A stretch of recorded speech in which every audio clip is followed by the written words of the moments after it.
할렐루야, 반갑습니다. 7월 30일 화요일 아침 묵상 시간입니다. 오늘 우리가 함께 보실 말씀은 예레미야 41장 1절부터 18절까지 말씀입니다. 한 절씩 함께 보도록 하겠습니다.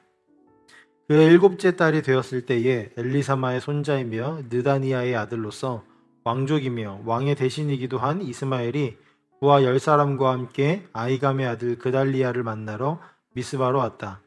그리하여 그들은 미스바에서 그달리아와 함께 식사를 하였는데 느다니아의 아들 이스마엘이 자기가 데리고 온 부하 10명과 함께 일어나서 사반의 손자이며 아이감의 아들인 그달리아를 칼로 쳐 죽였다. 이스마엘은 바빌로니아 왕이 그 땅에 총독으로 세운 그를 이렇게 죽였다. 이스마엘은 또 그달리아와 함께 식탁에 있는 모든 유다 사람들과 그곳에 와 있는 바빌로니아 군인들도 죽였다.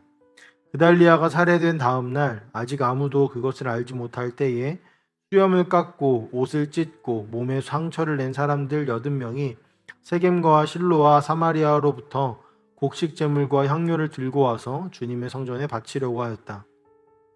그런데 느다니아의 아들 이스마엘이 그들을 맞으려고 미스바에서 나와서 계속 울면서 걸어가다가 마침내 그들을 만나자 이렇게 말하였다. 아이감의 아들 그달리아에게로 갑시다. 그리하여 그들이 미스바 성 안으로 들어오니 느다니아의 아들 이스마엘이 자기와 같이 있는 부하들과 함께 그들을 살해하여 물 웅덩이 속에 던져 넣었다. 그런데 그들 가운데 10사람이 이스마엘에게 애걸하였다. 우리가 밀과 보리와 기름과 꿀을 밭에 숨겨 두었으니 제발 살려주십시오. 그래서 이스마엘이 그들을 일행과 함께 죽이지 않고 살려주었다. 이스마엘이 사람들을 쳐 죽이고서 그 시체를 모두 던져 넣은 물 웅덩이는 아사 왕이 이스라엘 왕 바하사를 저지하려고 파놓은 물웅덩이인데 느다니아의 아들 이스마엘이 그곳을 송장으로 가득 채웠다. 그런 뒤에 이스마엘은 미스바에 남아있는 모든 백성과 공주들을 포로로 사로잡았다. 그들은 모두 근위대장 느부사라단이 아이감의 아들 그달리아에게 맡겨놓은 미스바에 남아있는 백성이다. 그런데 느다니아의 아들 이스마엘은 그들을 포로로 사로잡아서 암몬 사람에게 넘어가려고 하였다. 가레아의 아들 요하난과 그와 함께 있는 모든 군대 장관은 느다니아의 아들 이스마엘이 저지른 범죄 소식을 모두 전하여 듣고 부하를 다 거느리고 느다니아의 아들 이스마엘을 치러 뒤쫓았다.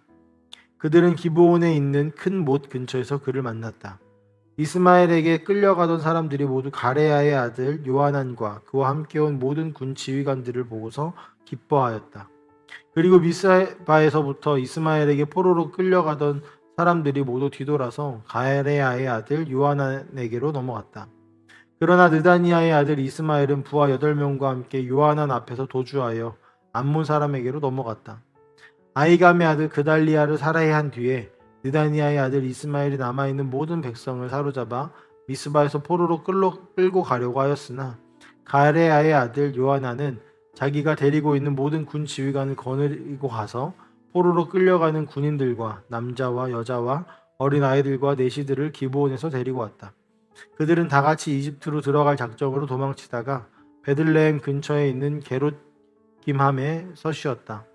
바빌로니아 왕이 아이감의 아들 그달리아를 그 땅에 총독으로 세워 놓았는데 느다니아의 아들 이스마엘이 그를 죽였기 때문에 그들은 바빌로니아 사람들이 두려웠던 것이다.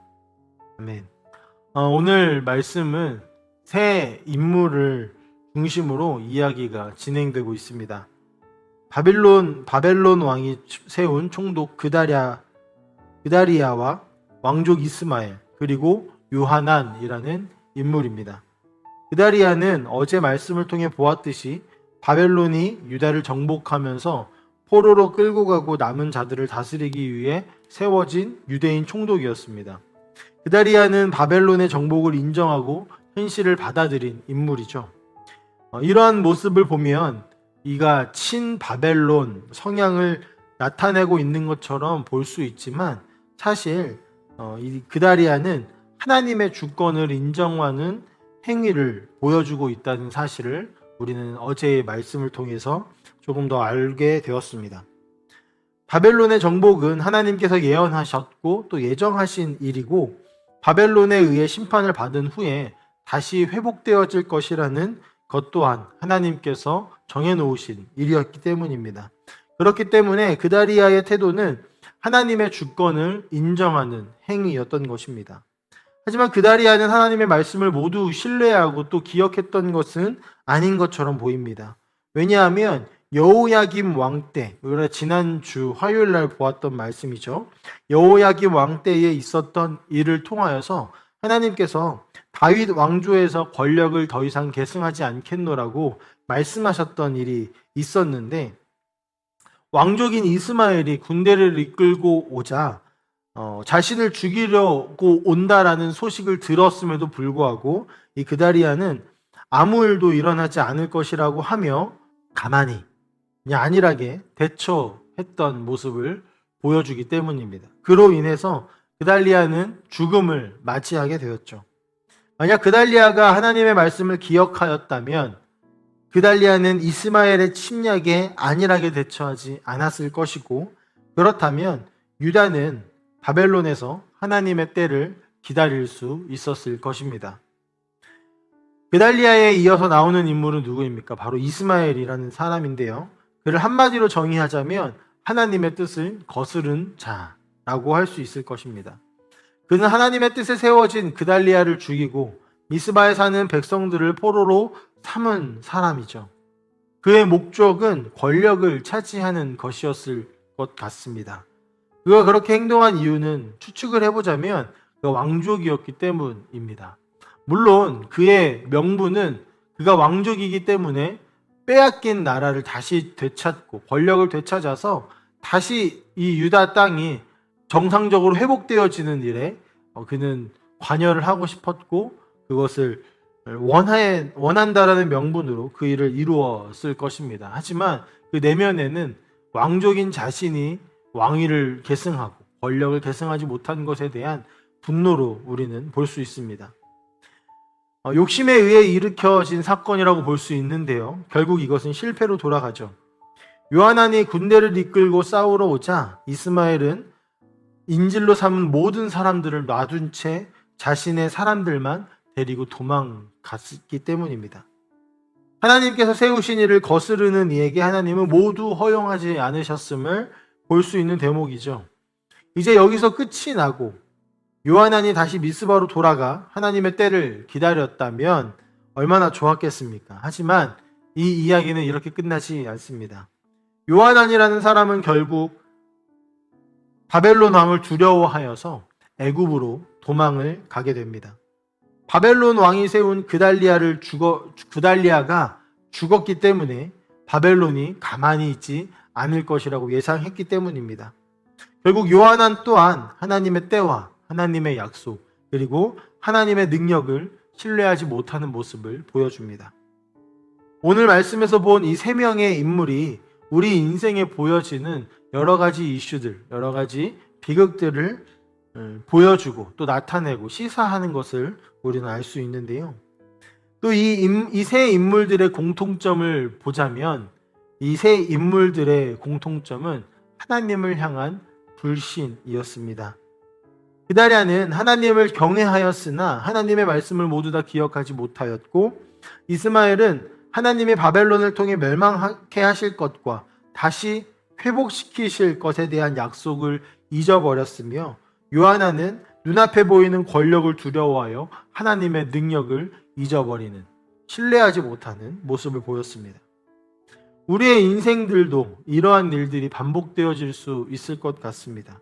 그때에 우리는 이 말씀을 기억하기를 소망합니다. 그다리아처럼 하나님을 경외하는 삶 속에서도 끝없이 하나님의 말씀을 통해 세상을 바라보고 지혜롭게 행동하고 또 세상 가운데서 하나님의 백성으로 살아가는 것에 있어서 조심하며 하나님의 말씀대로 살아가야 할 것입니다. 이스마엘처럼 눈앞에 보이는 불의함에 자신의 힘으로 맞서는 것 이전에 하나님께서 어떤 뜻을 가지고 그 일을 이루어 가시고 계시는지, 또 이루셨는지, 나의 인생에 하나님께서 그 일을 왜 그렇게 허락하셨는지를 우리는 생각하고 돌아보고 묵상하고 또 하나님께 물어보아야 할 것입니다. 요하난이 바벨론을 두려워하여 도망친 것은 하나님의 능력을 신뢰하지 못했기 때문입니다. 예상되어지는 어려움이 우리 앞에 있다 할지라도 하나님께서 약속하신 것을 기억하며 하나님의 능력을 신뢰할 때 우리는 최고의 안전을 보장받을 수 있습니다. 요하나니 바벨론을 두려워하여 애굽으로 도망치지 않고 다시 미스바로 돌아와서 하나님의 뜻을 구하고 하나님의 도움을 구했다면 아마도 하나님께서는 그 요하난을 통하여서 계속해서 하나님의 뜻을 이루어 가셨을 것입니다. 우리에게도 이미 주어진 약속들이 많이 있죠. 말씀을 통하여서 우리에게 하나님께서는 많은 약속들을 허락하셨습니다. 그런데 그것이 내가 원하는 길과 또 내가 바라고 있는 뜻과 맞지 않을 수도 있을 것입니다. 때로는 이해하기 힘든 일들이 우리 앞에 말씀으로 펼쳐질지도 모르겠습니다. 계획한 일들이 틀어지게 되고 또 맞서기 두려운 일들이 일어날지도 모르겠습니다. 하나님의 뜻을 따라가다가요. 하지만 이런 것들을 생각하기 전에 우리는 다시 한번 우리가 누구인지를 생각해 봐야 할 것입니다. 우리는 하나님이 선택하시고 또 하나님께서 구원하신 하나님의 백성이고 하나님의 품에 안겨 그분의 인도하심에 따라 살아갈 때 가장 평안하고 가장 안전할 수 있는 존재라는 사실을 말입니다. 때로는 이해되지 않더라도 주의 말씀을 신뢰하며 오늘 하루를 매일매일 살아가시는 우리 모두가 되시기를 간절히 소망합니다. 함께 기도하겠습니다. 사랑의 하나님 아버지 감사합니다. 오늘 말씀에 등장하는 세 명의 인물의 모습을 보면서 우리의 인생에 주어질 수 있는 또 우리가 선택할 수 있는 여러 가지 일들을 바라보게 됩니다. 이들의 공통점은 하나님을 온전히 신뢰하지 못했다라는 것입니다. 그리고 그들의 모습이 그들의 선택이 이 말씀에 나와 있는 여러 가지 결과들로 나타납니다. 하나님, 우리가 무엇을 선택해야 되겠습니까? 하나님, 이해하지 못할 때도 두려울 때에도 또 승승장구하고 온전히 주님을 따라가는 것처럼 보일 때에도 우리는 다시 한번 멈춰서서 주의 말씀을 기억하고 주의 말씀을 따라가는, 신뢰하고 걸어가는 우리가 되어지기를 간절히 소망합니다. 그때에 주님께서 우리를 온전히 이끄시고 지키시고 끝까지 함께 하실 것을 믿습니다. 오늘 하루 그렇게 살아갈 수 있도록 주여 우리를 인도하여 주시옵소서. 감사드리며 살아계신 예수님의 이름으로 기도합니다. 아멘.